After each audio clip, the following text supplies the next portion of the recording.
माझ्या आयुष्यातील सर्वात महत्त्वाची व्यक्ती म्हणजे माझी आई.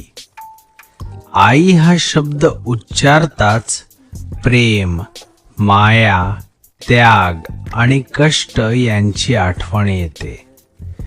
आई ही आपल्या कुटुंबाची आधारस्तंभ असते. ती आपल्या मुलांसाठी नेहमीच सर्वस्व अर्पण करते. तिच्या प्रेमाला आणि त्यागाला कोणतीही तुलना नाही. माझी आई खूप कष्टाळू आणि प्रेमळ आहे. ती सकाळी लवकर उठून घरातील सर्व कामे करते. आमच्यासाठी नाश्ता तयार करणे, घर स्वच्छ ठेवणे आणि आमच्या गरजांची काळजी घेणे हे ती नेहमी हसत हसत करते. तिच्या चेहऱ्यावर कधीही थकवा दिसत नाही.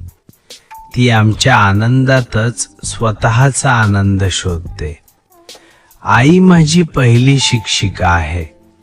तिने मला बोलायला, चालायला आणि चांगल्या सवयी शिकवल्या. ती मला नेहमी प्रामाणिक राहण्याचा, मोठ्यांचा आदर करण्याचा आणि मेहनत करण्याचा सल्ला देते. अभ्यासात काही अडचण आली तर ती संयमाने मला समजावून सांगते. तिच्या मार्गदर्शनामुळेच मी माझ्या शिक्षणात प्रगती करत आहे. आईचे प्रेम निरपेक्ष असते. ती कधीही काही अपेक्षा ठेवत नाही. आम्ही आजारी पडलो तर ती रात्रभर जागून आमची सेवा करते. तिची काळजी आणि माया आम्हाला लवकर बरे होण्यास मदत करते. आईचा स्पर्श हा जणू जादूसारखा असतो, जो सर्व दुःख दूर करतो. माझी आई खूप समजूतदार आहे. ती प्रत्येक परिस्थितीत शांत राहते आणि योग्य निर्णय घेते.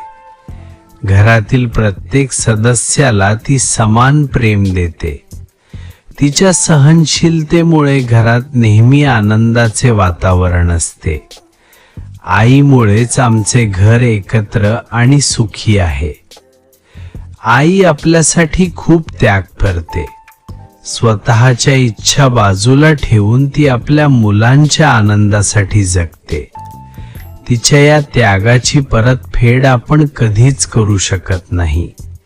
पण तिचा आदर करणे, तिचे ऐकणे आणि तिला आनंदी ठेवणे हे आपले कर्तव्य आहे. शेवटी माझ्यासाठी माझी आई हीच माझी प्रेरणा आहे. तिच्या प्रेमामुळे आणि मार्गदर्शनामुळे मी आयुष्यात पुढे जात आहे. आई ही देवाची सर्वात सुंदर देणगी आहे. मला माझ्या आईचा खूप अभिमान आहे आणि मी तिला खूप प्रेम करते.